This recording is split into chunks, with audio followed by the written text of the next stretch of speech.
I've just learned from a source close to the counting process that the next batch, the second batch of mail ballots that will be loaded and posted, scheduled to at 11:55 p.m. That will be tens of thousands of ballots. They're still working through it, so narrowing that number down any further, not possible at this time. We'll continue working with it, but it will be tens of thousands of mail ballots that will be posted at 11:55, just before midnight, adding to which was the first batch, which ended up being 115,000 mail ballots, which is just narrowing the universe of what's outstanding, getting us closer and closer to, as John has been talking about, once you get that 50% of the 50% of the vote in, then you can really start seeing where things are headed. And what we're seeing in Philadelphia, they're not yet at 50%. They're getting closer to it. And these mail-in ballots, when they post at 11:55, will get them quite a bit more there. All right, Kate, Jake. thanks so much. Let's go to the other side of the Commonwealth. Brian Todd's at a vote counting center outside Pittsburgh. Brian, what's the status of the vote there? Jake, the bottom line is we're heading to the finish line very quickly here in Allegheny County. I'm with David Voy, the election division's manager of the county. David, it's going to be counted all pretty soon. By midnight, about how much of the vote do you think will be in? So I believe we're roughly 98% now that have reported. I believe by midnight, we're at 89% reported. I believe by midnight we should be around 98. And to clarify, just about all the mail-ins have been reported by now. All the mail-ins that we have will be counted and tabulated this evening. The only thing that it will not be are any military or overseas ballots, which they have an extra week to return their ballots, and they'll be scanned in later. And an illustration is right behind us of the votes coming in. Explain to our viewers what these are and where they're going to be put. So these yellow bags are the physical paper ballots that voters have voted. They are put in these bags and sealed and locked. The seal numbers are traced for chain of custody, and they will be locked up and kept here. Just how smoothly has it gone? Because we've heard that it's gone incredibly smoothly here in Allegheny. So this crew that works here on Election Day, they've gotten really good at this since 2020. I mean, we posted our first batch of approximately 186,000 mail-in ballots by 8:02. And you know, by law in PA, we're not allowed to post any results before 8 o'clock. Is there anything we can look to be outstanding after midnight tonight? Just the provisional ballots, which we are sworn in on Friday to start our return board. That is our recount. That's when we'll start researching those provisionals, see how many we have, and start counting those. And again, like I said, the overseas and military ballots, this will count and get into the system next week. Any sense of how many of those there are? Less than 4,000 total. David, thank you very much. Great update. All right, guys, back to you. Allegheny County, close to the finish line here. All right, Brian, thanks so much. Let's get more on the Commonwealth of Pennsylvania with Pamela Brown, who's at the voting desk. Pamela, take us through what is left to be counted, what's outstanding. Well, it's a big question what's going on in the collar counties around Philadelphia. These are the blue-leaning collar counties that the Harris campaign has been trying to drive up turnout. That's Bucks, Chester, Delaware, Montgomery counties where results have been slowly coming in. So I just spoke to an official in Chester County. An official there tells me that they just released a large batch of mail-in ballots. So that release was 60,673. And by 1 a.m., I'm told they'll see more results from the precincts of today's in-person votes. You have to remember they have to take the memory card, drive it in. It's a large county. Now, total ballots counted so far, like this is the universe, right, is 151,950. And then I should note the ballots cast in person today there in this key collar county is 91,277 per this official. Let's go over to Bucks County. This is another critical collar county, as John King has been talking about all night. I'm told results will trickle in as these data cards are being driven from the polling places. An official I was just in touch with, texting with there in Bucks, says so far over 90,000 mail-in ballots are accounted for in the results out of a possible total of 151,000.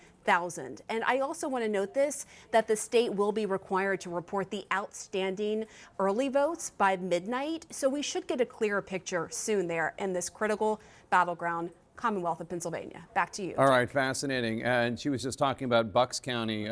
Walk us through Bucks County. This is where Harris had a couple big events there, including that one with Liz Cheney, really making a play for Republican women, especially in Bucks County. And for Haley voters. Nikki Haley got 155,000 votes in the Pennsylvania primary long after she was out of the race, so that was one piece of the competition. Two things to say about this. Number one, it's only half the vote. So if you just think we have about 200,000 more votes, right? This is 51%. It's 103 to 102. So you got roughly 200,000 votes still to come in.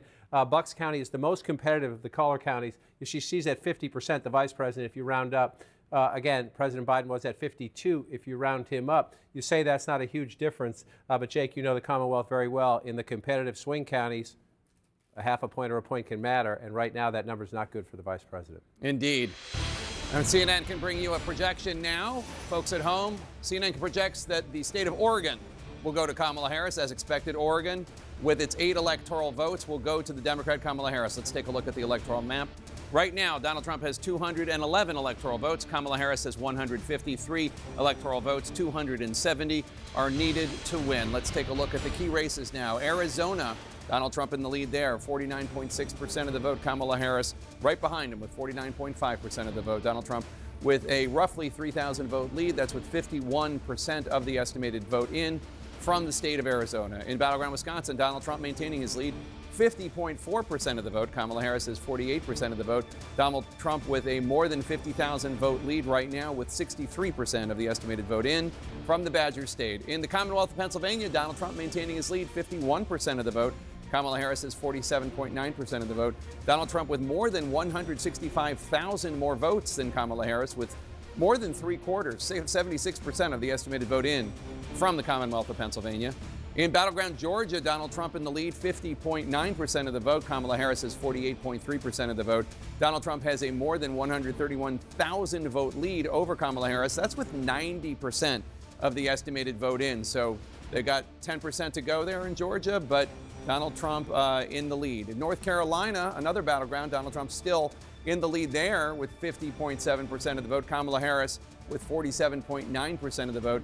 Donald Trump has a more than 138,000 vote lead over Kamala Harris with an estimated 87% of the vote in. In battleground Michigan, Kamala Harris is in the lead, 50.2% of the vote. Donald Trump has 48% of the vote. Harris has a more than 40,000 vote lead over Donald Trump with 1/3, 33% of the vote in there. John King? So, Jake, just going through some of these counties in Pennsylvania, again, Joe Biden won the state. Let's go back and show you it. 81,000 votes, right? His birth state. He's from Delaware now, but he was born in Pennsylvania. That was one of the things that helped him, is because he was, as he liked to call himself, the scrappy kid from Scranton. So where are we now in 2024? I was just looking here. This is Lackawanna County. This is where Joe Biden was born, Scranton, Pennsylvania.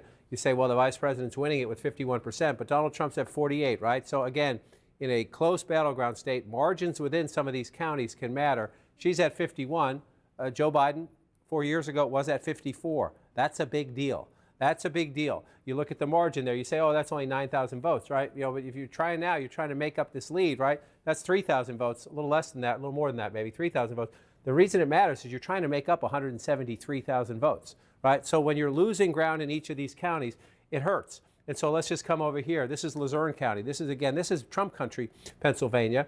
Harris getting 42%, 43 if you want to round that up. Trump at 57. Again, 43 for the vice president, 42. So there she's competing, not so bad.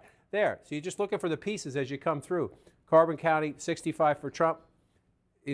4 years ago, 72% for Trump now. That's white workers, blue-collar workers, high school educated workers. You want to check back in here. Lehigh County, vice president getting 52%. There's a little bit out here. Again, you're looking for population centers now. This is the 10th largest of the 67 counties. If you're the Harris campaign, you're looking at population centers trying to say what's left in the places where there are a lot of people. Modest amount of people in Lehigh Valley, but you see it right there. At 52, just want to come back. Joe Biden's at 53. You see the pattern that continues, right? You know, I was saying Donald Trump has to improve his standing a point or two in the suburbs. She has to match Joe Biden in these close battleground states. And in a place that matter, blue-collar Pennsylvania, you don't see it right now. Some votes still to be counted. Maybe she makes it up. But so then the other point is, if you're losing places, can you make it up, right? If you're losing in one piece of the state, can you make it up somewhere else? Look at Delaware County. She's getting 60% of the vote, right? So it's only 70% counted. She's getting 60.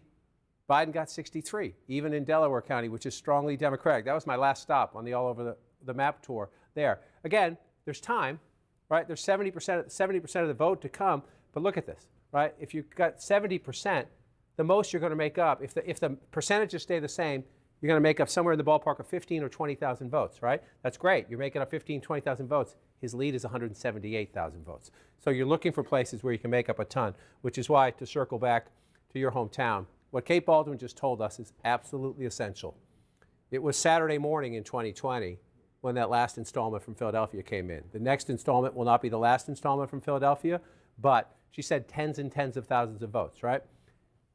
The Vice President of the United States is getting 77% of the vote right now in Philadelphia. They're approaching 70% reporting. All right, you come back in time, the President of the United States was getting over 81% in Philadelphia. Again, this is your biggest basket of votes. The Democratic coalition, this is the foundation. There's no House for Democrats without the foundation of Philadelphia. At the moment, she is underperforming the President of the United States, and she has to make up 178,000 votes. The math there is pretty clear. It's not mission impossible, but the more you get deeper into the count, the question is, after this next big batch of votes from Philadelphia, does it become mission improbable? I think is what you're looking for as we wait for more votes in the Commonwealth of Pennsylvania. And again, Trump wins Pennsylvania, the map gets near impossible. Not impossible, but near impossible.